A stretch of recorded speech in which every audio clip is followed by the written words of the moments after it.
At its meeting on Tuesday, August 9th, the Select Board discussed the draft Memorandum of Agreement related to the senior home development at 100 West Street.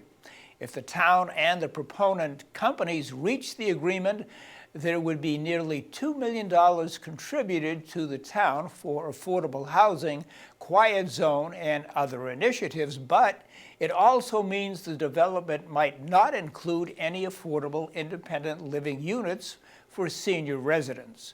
Municipal producer Yu Xiaoyuan has the details. The existing three-story building at 100 West Street, which once housed the assisted living facilities Avery Manor and Avery Crossing, has been vacant since it closed in 2018. In 2020, a Norwalk-based developer LCB Senior Living, partnering with the property's owner Welltower, proposed the development of a four-story senior home that included 72 independent living units, 55 assisted living units, and 28 memory care units. To bring this proposal in line with the town's zoning bylaw, the planning board sponsored a pair of zoning articles to create a new zoning district, called the Avery Square Overlay District, at town meeting in October that year. The amendments were adopted, and one of the reasons the proposal got a lot of support from town meeting members and the select board is the creation of the 9 affordable independent living apartments for senior residents. In May 2021, the planning board issued the special permit to allow for the development as in the proposal and specifically required 9 of the independent living units to be designated as affordable, and local residents should be prioritized in 70% of those affordable units.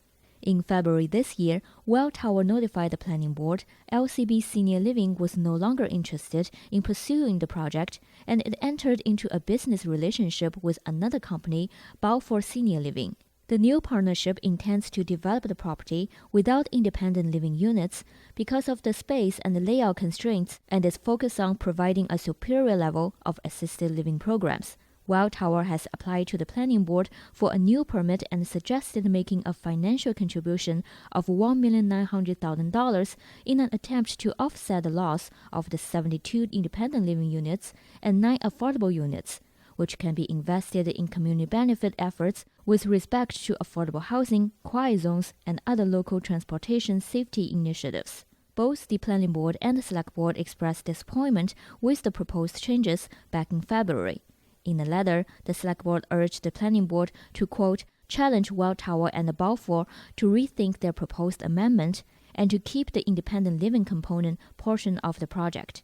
Select Board Chair Marian Cooley commented on the sentiment in some of the letters residents sent to the board, which indicated the board would be selling out the town for payment if they settled on the agreement. I would say to the many folks in the town who wrote letters to the select board, concerned that our first reaction would be to sell out the town, to use the words that came in some of the letters.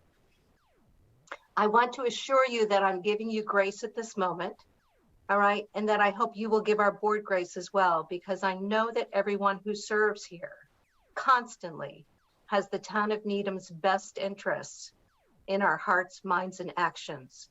And I would hope that you will understand that as well. Town Council Chris Heap said the draft agreement still needs revisions, and even if the town and the applicant agree on the memorandum, it did not guarantee a special permit. That draft was meant to memorialize a financial contribution from the applicant to the town, and that's it. It was not going to secure a permit or an approval to proceed with the new project. That is entirely within the province of the planning board, and that will all be decided by the planning board when it reviews and acts on the new special permit application that it currently has pending. Select Board member Matt Borelli stressed the agreement and permitting are separate procedures. So this money, as you said earlier, is separate from that. They're going to have their own process. They'll have conditions, whatever they may be, that's under the jurisdiction of the planning board. Our job was to say, okay, we also felt like this is not, and we know this is not what was sold to the town at town meeting. So what can you do as an owner to mitigate that for the town? Other board members also expressed support of the negotiation. It's really a bitter pill that this has been switched. And I understand the outrage, and the outrage meter is at 11, and I understand why. So I wish they would change it around and fix it, but otherwise, if we can get something out of it, that would be worthwhile. We may not be all in agreement with it, but we know that this is the best course of action for, how we can use monies that will be allocated if the permit is granted to help do good things in our town and help people.